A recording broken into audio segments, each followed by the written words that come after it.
Salve, salve, galera! Estamos chegando, mais um Indaiatuba Podcast começando aqui, sempre pra você, trazendo as melhores entrevistas e, como sempre, o homem da voz bonita que anda milhares e milhares de centenas de quilômetros de bicicleta, joga beach tênis, Agnaldo Oliveira, o homem da voz bonita comigo. O beach tênis foi de graça aí, né?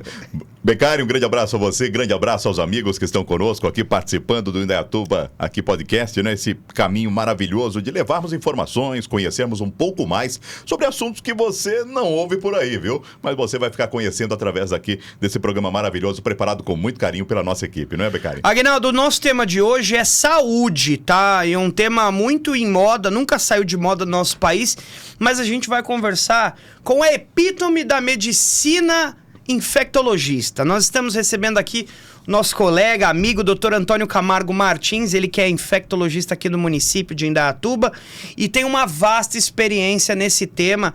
O cara sabe tudo, absolutamente tudo. Já rodou o Brasil, do Iapoca ao Chuí. O cara conhece tudo, todas as doenças. Pode mandar sua pergunta que ele vai responder tudo. É assim ou não é? Médico infectologista tem que saber todas as doenças? Tudo bem, doutor? Seja bem-vindo. Olá, bom dia, tudo bem? Obrigado pelo convite. Cara, esse é o problema. Tem que saber, a gente sabe, a gente tenta. Mas não é sempre assim, né? Não, mas aqui a infectologia tem essa questão da gente ter que estar se atualizando com o que está acontecendo no momento. Basta ver o que foi o Covid-19, basta ver o que foi a varíola dos macacos, sarampo voltando. Então, quando a gente fala em infectologia, a gente está falando de algo que está acontecendo naquele momento. Então, pode ser que daqui a 2 meses eu tenha alguma nova doença que tenho que conhecer, tá aprendendo, discutindo. Então, existe essa dinâmica. Ô, doutor, já começando a nossa entrevista, até 2, 3 anos atrás, ninguém sabia o que fazia um médico infectologista. Boa. De repente, um médico infectologista começou a surfar na crista da onda, né, Aguinaldo? Todo mundo falava de médico infectologista. Era o cara da vez. Era o cara da vez. Porque os mais comuns que ganhavam a fama, né? Os cardiologistas, o ginecologista. E o que faz um médico infectologista pela voz de um infectologista? Beleza, vamos lá, perfeito. A gente virou super-homem na pandemia, isso foi bom. Certeza. Então, assim, quando a gente fala em infectologia, o que o médico infectologista faz? Ele cuida de doenças infecciosas. Quando a gente fala em doenças infecciosas, a gente estende tudo que você possa imaginar. Desde um resfriado, uma gripe, HIV, tuberculose, hepatite, uma infecção hospitalar. Hoje, a principal coisa que um médico infectologista faz é cuidar de infecções crônicas. HIV, tuberculose. Todo hospital existe um médico infectologista. E qual é o papel desse médico dentro do hospital? É garantir que nesse hospital as pessoas usem antibiótico de forma adequada e evite a existência de bactérias multiresistentes. O que é uma bactéria multiresistente? Vamos supor que você vai internar no hospital, Beccari, por qualquer motivo. Você foi internar você quebrou a perna jogando bola. Eu tenho que garantir que... Eu era bola, só se for, né? Furou a bola. Furou a bola, foi parar no hospital. E aí, nesse contexto, eu tenho que garantir, no seu estadia no hospital, que você não pegue uma infecção. Porque se você pegar uma infecção no hospital, pode ser que seja uma superbactéria. Então, o meu papel no hospital é evitar essa questão de infecções. Agora, frente à população, qual que é o meu papel? Cuidar de HIV, cuidar de tuberculose. Surgiu o Covid-19. Quem vai fazer a orientação do que vai ser feito? É o infectologista. Surgiu o monkeypox. Quem vai fazer essa orientação? É o infectologista. Então, o infectologista é um médico que ele vai olhar o ambiente, a bactéria, o vírus, o fungo e a pessoa. Então, ele vai fazer essa ligação de tudo isso. Diferente do cardiologista que vai olhar o coração, do pneumo que vai olhar o pulmão, o infectologista vai olhar para um monte de bicho, para como a pessoa vive e como esse jeito dela vive fez ela contrair essa doença. Legal. Bom, como podemos notar aqui, o assunto não vai ser só doença aqui não, viu, gente? A gente está para bater um papo aqui, conhecer um pouco mais sobre as pessoas, não é, que fazem a diferença no dia a dia, no nosso dia a dia, não é? E o doutor está aqui conosco, doutor Antônio. O doutor Antônio, eu até juro, eu esperava até uma pessoa mais velha, tá? De cabeça branca chegando por aqui, mas eu vejo que você é bem jovem. Essa experiência da Covid, né, que houve aí nesse passado tão recente nosso, foi uma experiência muito forte, tanto para você quanto para os colegas da área? Excelente pergunta, assim. E sobre o nome Antônio é problemático. As vozes ficam muito tristes. Quando entra no consultório... Toninho! Toninho, exato. Assim, eu posso te chamar de moço? Pode. Chama de moço. Chama de moço. E é perfeito nesse contexto. Quando a gente fala em Covid, eu vou ser muito honesto para vocês. Como infectologista, eu sabia que em algum momento na vida eu talvez enfrentaria uma pandemia. Meus colegas também. Mas é engraçado, né? A gente estuda gripe espanhola, estuda grandes pandemias e a gente não pensa que vai viver isso. Então, eu acho que o mundo e os infectologistas não tinham essa noção do que a gente viveu com o Covid-19. Foi difícil, cara. Acho que foi um período muito difícil. Muito médico em depressão, muito colega meu infectologista comigo, a gente ficando doido, porque assim, o celular era... Olha, qual vacina eu tomo? Qual exame eu faço? Eu faço isso ou não faço aquilo? E você vê que, assim, o pânico gera o caos. Então, assim, foi um momento que as pessoas não sabiam o que fazer e todo mundo começou a inventar moda. Ah, vou fazer tal coisa que dá certo, vou fazer outra coisa que dá certo, outra coisa... Teve uma médica que eu acho que ela é uma infectologista que ela foi elegante na pandemia. É a doutora Roli, que ela é chefe da UTI de infecto da USP. A doutora Roli perguntaram, o que você está fazendo para cuidar dos seus Covids graves, doutora? Estou fazendo o que eu sempre fiz. Eu estou cuidando de uma infecção viral no pulmão. Eu fazia isso com influenza, fazia isso com outras doenças. Então, estou fazendo o que eu sempre fiz. O que o Covid mostrou? O que o pânico faz na população, nos profissionais de saúde? Então, assim, a gente viu muita coisa acontecendo e isso é o mais difícil, a incerteza. Só que na incerteza, você tem que ter a cabeça no lugar. Então, assim, acho que o nosso papel como infectologista foi muito assim... Vamos manter todo mundo a cabeça no lugar, vamos fazer o que a gente já sabe, não vamos inventar moda, porque se inventar moda a gente mais pode prejudicar do que ajudar. Então eu acho que essa foi a experiência, assim, mas foi triste, cara. Eu vou te falar assim, e o Covid, curiosamente, quando a gente pensa em uma pandemia, uma doença infecciosa, a gente pensa assim, muitas pessoas morrendo. O Covid mostrou uma coisa um pouco diferente, por quê? O Covid, se nós pararmos para pensar, não é uma doença que a pessoa pegava e a óbito imediato. É uma doença que a pessoa ficava no hospital cerca de 30 dias, 40, 60. Então, qual foi o grande enrosco do Covid? Ele travou os hospitais. Então, quando a gente fala em Covid, o que foi o caos? De repente, eu tenho 10 leitos de UTI e eu tenho 20 pacientes na UTI. E não são 20 pacientes que vai ficar 5 dias, 7. Né? É um paciente que vai ficar um mês. Então, a gente abarrotou o sistema de saúde. A gente parou o sistema de saúde do mundo. Então, o Covid, esse foi o caos do Covid. Então, assim, acho que a gente não estava preparado. Estamos hoje? Não sei. Acho que a gente está um pouco melhor, acho que a gente amadureceu um pouco. Mas realmente foi um período, assim, difícil. E não é só a Covid que o senhor teve que lutar, né? Porque nesse processo de pandemia, a internet atrapalha muito. A internet, as fake news, os governos que não colaboram, as pessoas que ficam plantando e semeando a mentira, receitando remédio que não... de fato não ajuda.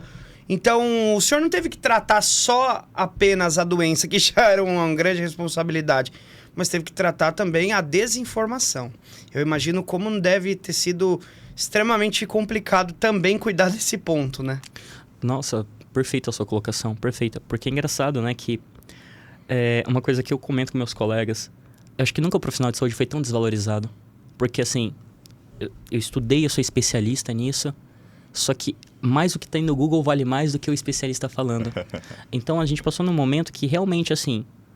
O Brasil é o país que mais vacinou pessoas no mundo. De repente, não vou vacinar porque eu li em algum lugar que não faz.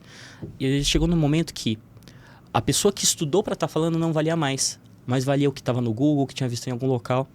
E assim... Ter informação é importante, fundamental. É muito bom quando a gente pega um paciente que ele sabe o que está acontecendo com ele. Ele fala, olha, eu fui ver isso, ver aquilo. Só que a coisa mais importante, isso eu falo assim na visão minha como médico, nos pacientes que eu recebo. É muito bom quando você tem um paciente que compreende o que está acontecendo, mas ele confia em você para guiar. Qual que é o maior problema?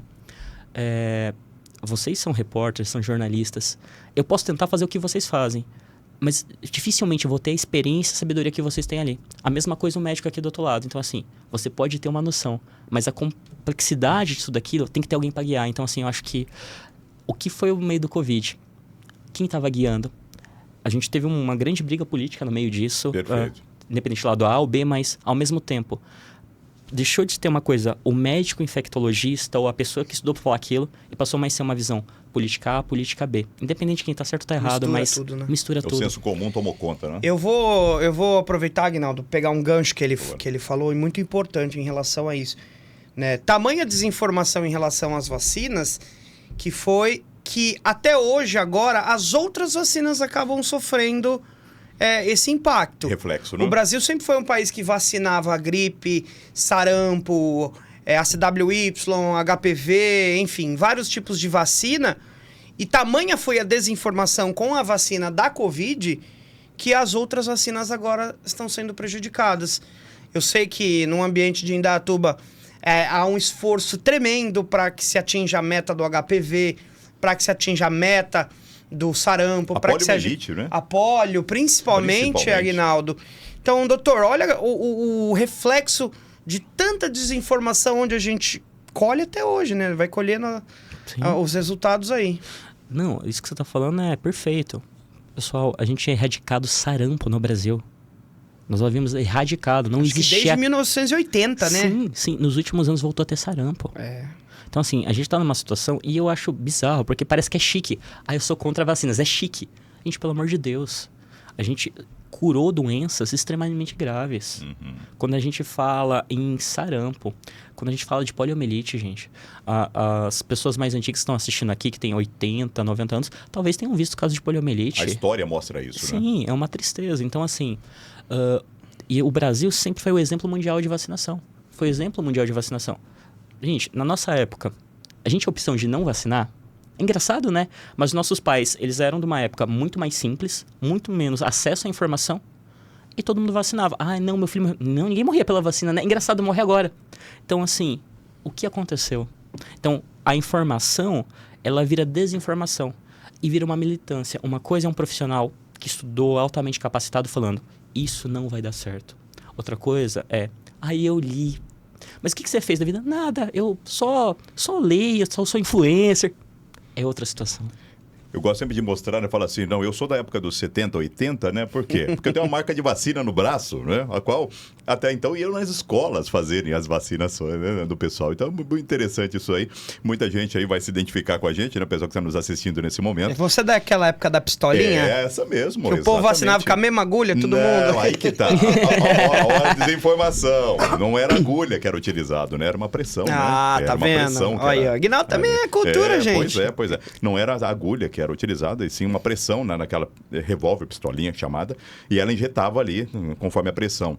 E então todo mundo tem essa marquinha. Eu tenho, pelo menos, a minha, né? Então eu consigo provar que eu sou dos anos 80. Perfeito. Ô, doutor, e na verdade, assim, a área de atuação de um médico infectologista, que nem você disse, é com a população e também nos hospitais. Como é que atua em relação aos campos de atuação do médico infectologista? Perfeito, vamos lá. Quando a gente fala em infectologista, eu tenho diferentes campos. Temos um campo que vai ser muito na questão de vigilância epidemiológica, de promoção de saúde. Então, assim, vamos fazer um programa de vacinação, vamos fazer uma programação de cuidados de dengue. Então, assim, tem uma questão de gestão até em saúde. Prevenção. Prevenção. E nesse contexto, existe a situação do médico infectologista que trabalha com medicina tropical, que é aquele cara que vai fazer essa questão de vou receber os casos que tem de malária, alguém que foi viajar para um país tropical e volta com uma doença esquisita de lá. Tá. Medicina tropical, então, é isso. Não, eu achava que medicina tropical era fazer medicina de biquíni, ou não tem nada a ver. Cara, tem uma galera que anda em cima dos outros, não tem? Tá um dia meio quente, talvez seja legal, tal de short ali, talvez, assim, fazer. Mas é realmente essa questão de doenças tropicais. Então, são doenças muito de países pobres, onde tem essa questão do clima mais tropical. Então, por exemplo, você não vai em Nova York pegar febre maculosa. Mas talvez se você vai aqui pro nosso interior, você vai pegar a febre maculosa. Então tem essa questão do meio ambiente. E fala medicina tropical, é por muito tem essa questão da região dos trópicos. Região de clima quente. E muito associada à maneira da pessoa viver. Infectologia é a maneira da pessoa viver. Legal. E no caso, para quem não sabe, a febre maculosa é a doença do carrapato estrela, né? Perfeito. Que alguns meses atrás nós tivemos também um ápice, um boom dessa doença, na verdade, em uma região muito específica, né? Aqui no interior de São Paulo, em Campinas, mas que chamou a atenção da mídia novamente. O senhor estava imaginando que nós pudéssemos ter uma espécie de epidemia de febre maculosa, ou esse tipo de doença é uma doença diferente? E até quero aproveitar e estender essa pergunta, porque agora toda doença que surge ou que ela volta a acontecer, já gera um pânico na galera. Parece que assustado, né? Parece que o interesse por doenças, principalmente contagiosas, infecciosas, cresceu depois da Covid, né? Nossa, muito.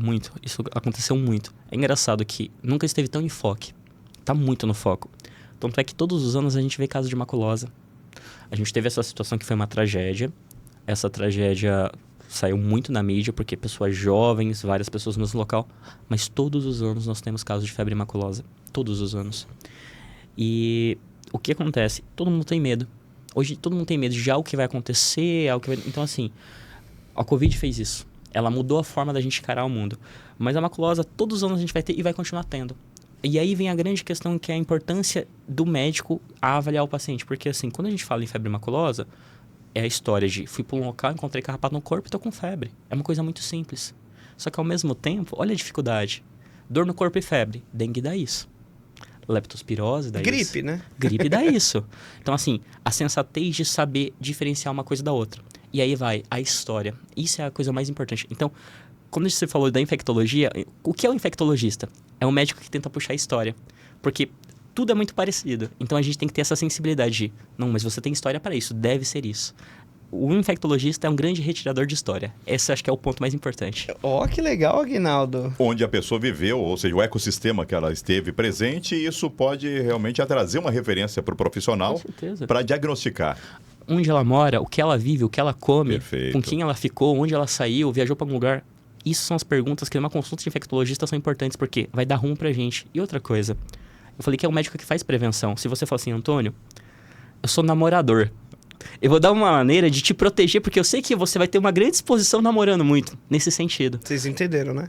Espero que sim, é uma maneira elegante de tentar falar. Das pessoas, é sim, isso aí, claro, exatamente. Claro. Muito interessante. Bom, vou entrar agora num assunto um pouquinho diferente aqui, falando a respeito, claro, ainda, né, de infectologista. Quando nós temos produtos, por exemplo, produtos aqui do Brasil ou de outros países, por exemplo, a Europa, eles são transportados, né, para outros países. Por exemplo, o Brasil, ele produz aqui o café. Esse café é transportado para a Europa. Existe um controle, pelo que eu vejo aí, exatamente para evitar, né, infecções ou coisas parecidas nesse sentido, tanto de navio quanto de cargas aéreas. Esse procedimento, o que é esse procedimento de transportar esse tipo de produto? Ah, perfeito. É engraçado que quando você fala de exportação, não é só de coisas grandes. A gente vai viajar para um país, você já reparou que Pessoas, né? a gente não pode levar fruta, a gente não pode levar sementes, a gente não pode levar coisas que não foram processadas. Por quê? Quando a gente fala em bactéria, vírus, são coisas que não acometem só o ser humano, mas plantas, animais. Então, quando a gente fala dessa questão de o mundo como tá, uma pessoa daqui, em cerca de 10 horas, ele tá em Paris. Sim. Você pode pegar uma doença de Paris e trazer para cá e levar uma doença do Brasil para lá. Isso acontece também na questão dos alimentos. Questão de importação, exportação de carne, importação e exportação de Olambra, importa flores. Flores, exato. Então, assim, a gente tem essa questão de estar levando isso. E aí, uma coisa muito importante são os órgãos fiscalizadores, para ver o que está havendo ou não. É aquela coisa que fazem com a gente no aeroporto, para ver o que a gente está levando, isso deveria ser feito com cargas também. Uhum. A questão é, isso é feito de forma adequada? Aí é uma coisa difícil de falar. Um outro problema que a gente enfrenta dessa questão é a questão de uso de antibiótico em animais. Uhum. Não sei se vocês sabem disso. Tem um estudo americano que ele mostrou que todos os antibióticos usados nos Estados Unidos, 70% são para animais. Só 30% para os seres humanos. E por que usa para os seres humanos? Se você tem uma infecção, vamos supor, uma infecção de urina, eu te dou um antibiótico. Se você tem uma pneumonia por bactéria, eu te dou um antibiótico. E ele vai matar essa bactéria que está em você. Só que qual que é o problema? Quando eu uso o antibiótico, eu não vou só matar a bactéria que está causando a doença. Eu vou matar bactérias boas. Só que quando eu mato bactérias boas, eu posso selecionar bactérias que são resistentes. E qual que é o medo que a gente tem hoje? Superbactéria. O que é superbactéria? Uma bactéria que eu não tenho remédio para dar.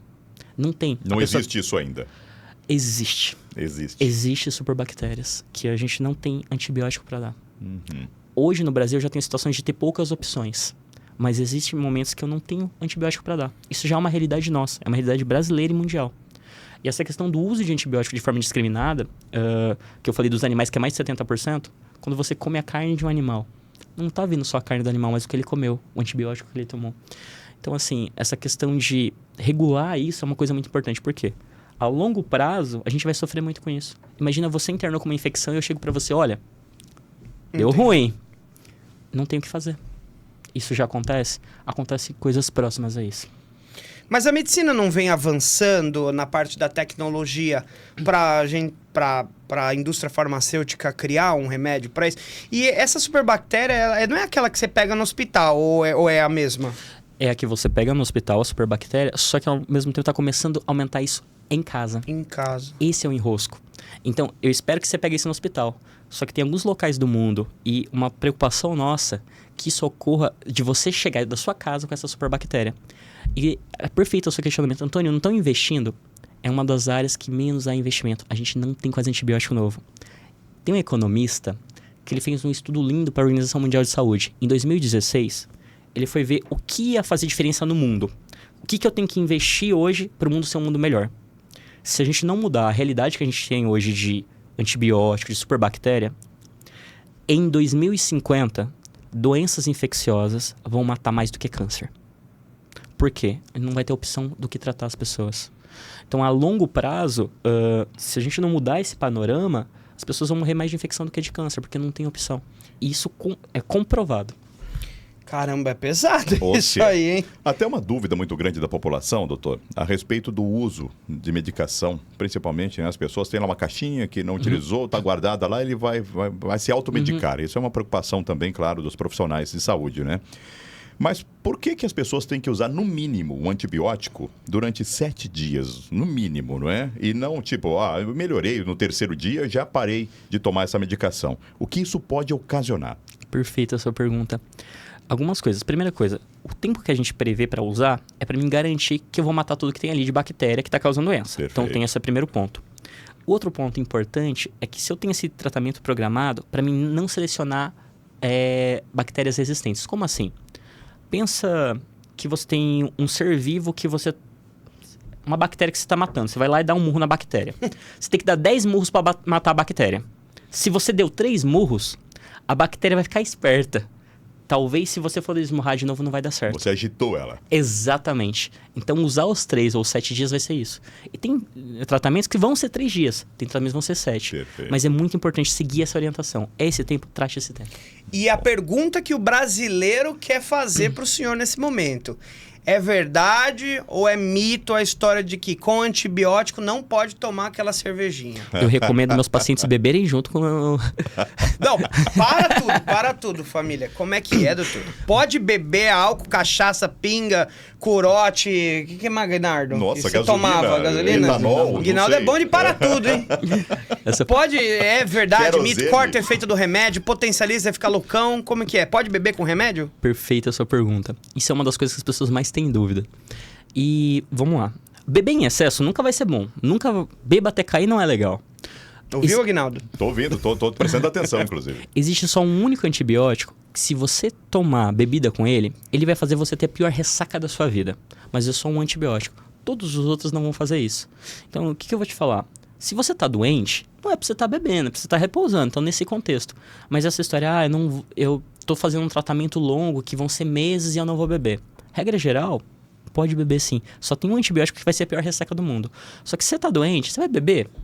Álcool é na mão, né? Não precisa ser lá dentro. É, quando você tá doente, é verdade. Mas, em linhas gerais, não corta o efeito, não existe isso. Ah, muito bom.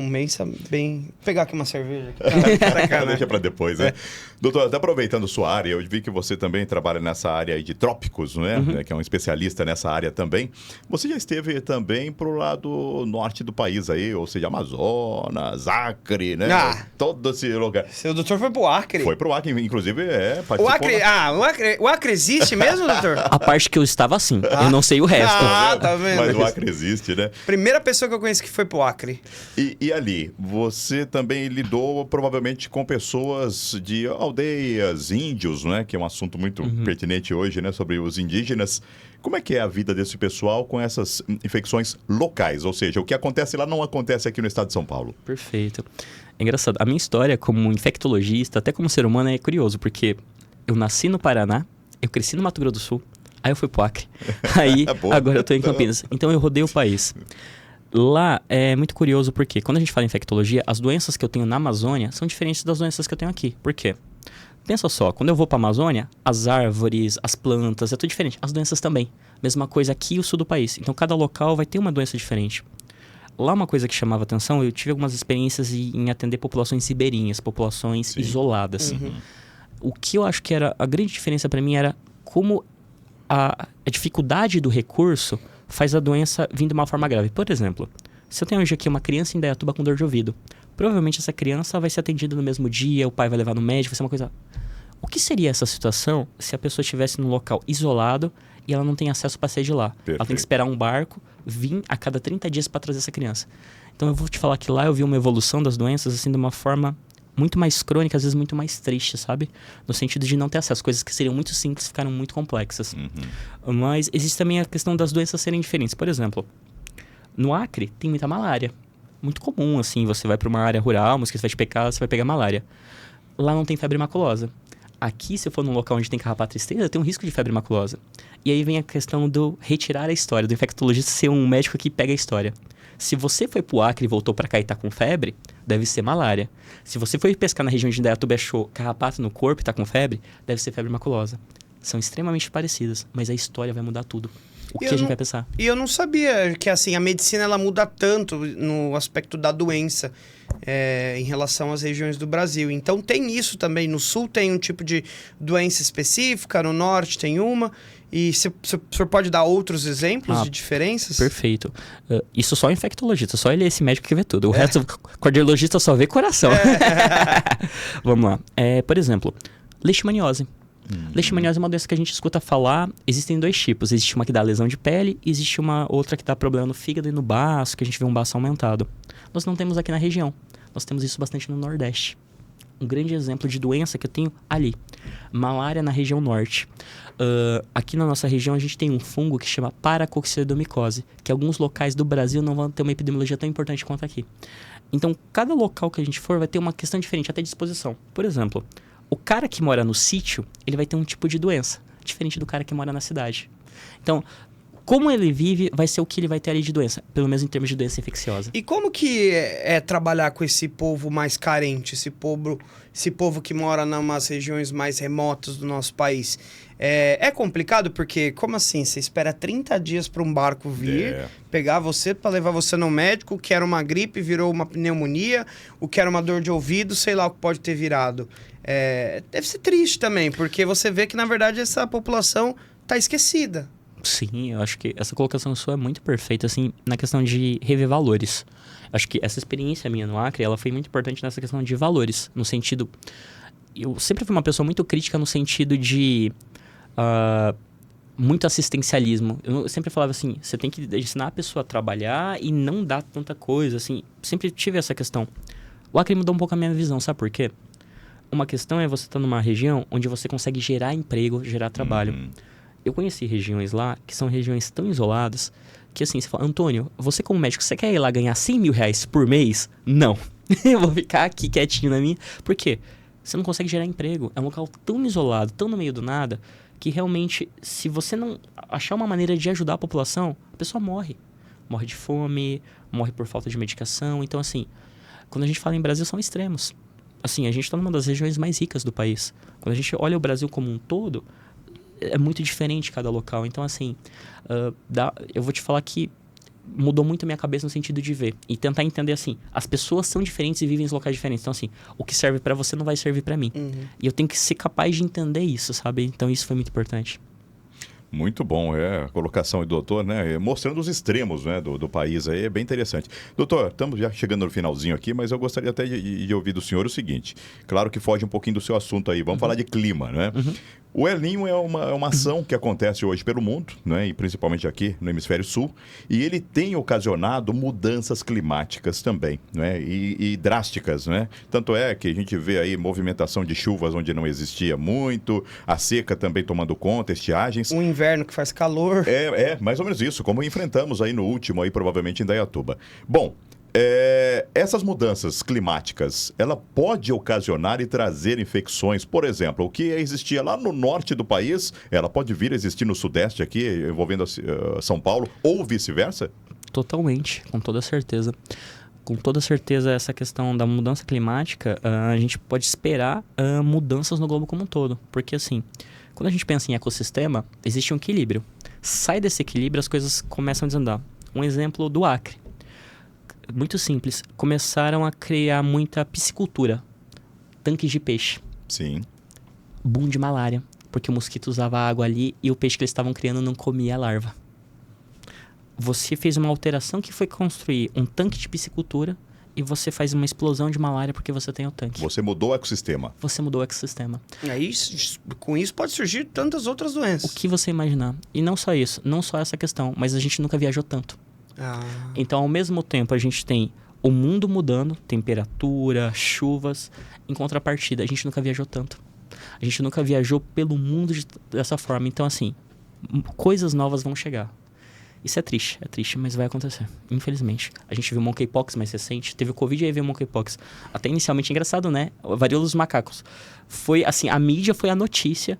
Ainda bem que não foi tão devastador quanto a gente pensou. Foi algo que foi controlado. Hoje a gente controla muito bem, mas foi essa situação. Doutor, há risco do Brasil passar por uma nova pandemia nos próximos anos, décadas? Eu não diria o Brasil, eu diria o mundo. Com toda certeza. Com toda certeza. Porque assim, a gente não consegue prever. O que faz uma pandemia? Uma pandemia, ela basicamente é a introdução de um vírus, uma bactéria nova, que ninguém teve contato com ela antes para ter imunidade. Então assim, como isso acontece? Vamos supor que eu tenho um vírus. Esse vírus sofreu uma mutação. O que é uma mutação? É algo que pode deixar o vírus mais forte ou o vírus mais fraco. Geralmente, a maioria das mutações deixa as coisas mais fracas. Mas eu posso ter uma mutação que um vírus ficou mais forte. Vamos supor que é um vírus que só acomete macacos. Tá. Um vírus da África que só acomete macacos. Em algum momento, o homem adentra a selva, tem contato com o macaco, pega esse vírus mutante e ele passa a estar infectado. Se ele vem para um local, uma cidade, um local, e começa a transmitir isso. É o que aconteceu com o Covid. Não é o macaco, mas é um vírus que sofreu mutação. Que vem do morcego, no caso, né? Do rolo do Covid é o seguinte, a gente tem ele em morcego, tem outro, um mamífero pequenininho que eles têm lá na China também, que até a principal teoria desse mamífero não é um roedor, é um bicho esquisito lá, mas é um mamífero de lá. Que a teoria foi que o contato tão próximo fez essa questão de mutação e o ser humano contrair. Então, assim, não tem como a gente prever quando vai acontecer. Vai, por quê? A gente tem essa questão de conviver com os animais. Por que a maioria das pandemias, a gente vê elas vindo dessa questão da Ásia? É um local onde é muito próximo. A pessoa vivendo próximo aos animais, criação de granja, a pessoa vivendo ali no meio. O vírus, ele não é algo essas pandemias não é algo que a gente já conhece geralmente. É algo novo que chega. Aquela história do Covid ser criado em laboratório para dizimar a população não passa de fake news. Olha, eu acredito que não passa de fake news. Sabe por quê? Imagina o seguinte, eu vou liberar um negócio que eu não consigo controlar. Para pensar. É diferente, por exemplo, se eu vou fazer uma arma, eu quero que a minha arma só pegue essa cidade e acabou. Quando eu libero um vírus, ele sofreu uma mutação e por isso ele está fazendo ali. E se ele sofreu outra mutação e perco o controle? Então me dá a sensação que, assim, ser uma coisa criada em laboratório seria uma coisa tão doentia, porque é algo que você pode perder a mão tão fácil. Então eu acho assim, pra mim eu acho que essa teoria ela cai pelo fato de assim, não tem sentido. É algo que pode fazer mal para a pessoa, porque não foi uma coisa que assim a gente tinha controle. Ninguém que não teve controle em momento nenhum. A pergunta então é o seguinte, dentro desse contexto aí que o Beccari está fazendo, a segurança hoje, ela existe dentro desses laboratórios? Porque, claro, a gente sabe que o cientista, não é? Ele precisa também daquela matéria-prima para poder fazer o seu estudo. Mas existe essa segurança, doutor? Adorei sua pergunta. É engraçado isso. Isso é uma das coisas que, assim, é muito séria ou deve ser séria no mundo. Os laboratórios, eles são por níveis. Como assim? Eu tenho um laboratório simples, nível 1, que é um laboratório que eu vou mexer com bactérias, vou mexer com as coisas. Conforme mais grave o patógeno, o laboratório tem que ter vários requisitos, tipo um nível 5. Um exemplo, varíola. Não existe varíola no mundo, só que existe em laboratório. Um laboratório para ter varíola, meu amigo, é um nível assim de segurança, por quê? Você faz uma tragédia. Um laboratório que trabalha com ebola, você faz uma tragédia. Então, nesse contexto, existem esses níveis de segurança para estar fazendo. Vírus respiratório, ele não... A maioria dos vírus não é o mais alto de segurança, mas vírus respiratório, ele tem nível mais alto. Por quê? É altamente transmissível. É diferente, é uma coisa que é por contato. Eu tenho que te abraçar, eu tenho que pegar a sua mão. Agora, vírus não. Basta a gente estar no mesmo ambiente. E, doutor, a gente não pode deixar também a nossa entrevista chegar ao fim sem a gente passar uma mensagem positiva, eu diria que para a nossa população, para essa mãe que tem um filho ou está grávida, em relação à vacinação de todas as doenças. Eu acho que o nosso programa aqui, ele tem uma responsabilidade social. Eu tenho uma responsabilidade, o Aguinaldo, você principalmente. Então, nós estamos falando com uma autoridade sanitária. Nós estamos falando com um médico, um cara que estudou, um cara formado, que sabe do que está falando. Então, assim, o nosso programa ele é responsável por trazer uma informação verídica em relação às vacinas. O Brasil passa por um momento terrível de vacinação de todas as doenças. Eu queria que o senhor, olhando para aquela câmera ali, pudesse dar um recado para todo mundo que te escuta, incentivando a vacinação, se é que o senhor incentiva a vacinação. Com certeza. Então, quando a gente fala em saúde, quando a gente fala de saúde infantil, uma das coisas mais importantes é vacina. Por quê? Nós saímos de uma época, muito tempo atrás, que era muito comum criança morrer. Se vocês falarem com as pessoas mais velhas, 80, 90 anos, nós vamos ver que a realidade era normal perder uma criança em casa. A partir do momento que a gente começa a ter vacina no Brasil, em larga escala para todo mundo, muda essa realidade. Nós tínhamos criança morrendo de sarampo. Nós tínhamos criança morrendo de poliomielite. Quando eu falo poliomielite, não é só morrer, mas é uma sequela. A pessoa perde o movimento de perna, perde o movimento de braço. Então, assim, a única coisa que a gente tem hoje, que é seguro para a gente ter uma criança crescendo de forma adequada e não morrer de doenças infecciosas na infância, é vacina. Então, assim, e aí vem aquela questão, mas eu vi uma pessoa no Instagram que falou, eu vi outra. Olha nossas vidas. Geralmente, quem é mãe hoje, provavelmente, a mãe levou para tomar vacina e nem questionou. E deu tudo certo. Então, esse é o recado que eu tenho. Olha a nossa história. Não olha o que uma pessoa está falando em um local e você não sabe nem a formação dessa pessoa. Olha a sua história. A sua história brasileira, que brasileiro que não tem a marquinha da BCG no braço. Pois é. Essa é a nossa história e deu certo. Vamos fazer o que dá certo, não vamos inventar moda. Então, esse é o recado. E tá com dúvida? Vai na UBS e pergunta pro médico. Com certeza. Mas tá aí. Aguinaldo, então a gente já estourou um pouco o nosso tempo aqui, doutor. Eu quero agradecer muito a sua presença, sua participação no nosso programa. É extremamente importante a gente falar sobre doença, sobre medicina, e esse recado é muito importante para a nossa população. Quero até deixar um convite para que o senhor retorne no nosso programa para a gente fazer mais vezes, mais temas. Tem assuntos. Tem assunto, a gente pode ficar aqui horas conversando que não vai faltar assunto. Então, obrigado, doutor. Eu queria que o senhor deixasse talvez uma mensagem, alguma última coisa, um recado importante para a nossa população também. Acho que para finalizar, a gente falou um pouco da criança, e uma coisa que eu queria falar é a questão de se conhecer em termos de doença infecciosa. É engraçado, a gente vai no médico para fazer check-up, né? Eu vou no médico para ver a minha tireoide, eu vou no médico para ver se eu tenho diabetes. Quando você for no médico, ele for pedir qualquer exame para você, uma sugestão. Você sabe se você tem hepatite? Hepatite B, hepatite C? Você sabe se você tem HIV, se você tem sífilis? Toda vez que você for no médico e for pedir exame de sangue para você, peça para ele. Peça esses exames, por quê? Existe uma chance de você ter uma doença dessas e não saber. Você só vai saber se fazer esse teste. Então, assim, uma das coisas mais importantes é se testar. Então, essa é a dica que eu dou para os adultos. A mesma dica que eu dei para as crianças tomarem vacina, para os adultos, se testem. Tá aí a dica, não é do doutor, então? Doutor Antônio conosco aqui. Tá aí. Dado o recado, né, Beccari? Redes sociais, doutor, como que as pessoas te encontram, te acham, falam com você, podem seguir você por aí? Eu sou discreto nas redes sociais. Eu sou mais discreto. É mais reservado. Eu sou mais reservado. Mas quer te encontrar, vai no hospital, vai na UBS, ali no SAI CTA. Sim, eu tô lá no SAI CTA, sou infectologista da prefeitura ali. Existem vários treinamentos da cidade que a gente tá fazendo, então assim, acaba que de forma direta e indireta a gente vai se esbarrar em algum momento. Então, quer falar com o doutor, vai no Hospital Dia, que ele tá por lá. Por enquanto, né? Sim, sim. Por enquanto tá lá no Hospital Dia. Doutor, obrigado pela sua participação. Aguinaldo, como sempre, ilustrando aqui os nossos microfones com essa voz maravilhosa. Grande abraço, Beccari. Doutor Antônio, foi um prazer, né? Conheci um pouco mais ainda a respeito desse assunto tão importante, né? E claro que vasto de muitas informações. Parabéns aí, ficou bem claro, acho que para os nossos ouvintes, os nossos telespectadores aí. Então, parabéns aí a todos vocês. E claro, estaremos juntos aqui no próximo programa, se Deus quiser, Beccari, trazendo mais informações à nossa população. Espero que a produção tenha gostado, né? Doutor, agora esse experimento que tem aí dentro da sua caneca, só não podemos falar... Eu vi que mudaram hoje, hein? Só não podemos falar para o que tem, hein? Tá forte? É bom que não faz mal, né? Isso aí. Tchau, gente. Até mais, viu? Um abraço. Um abraço.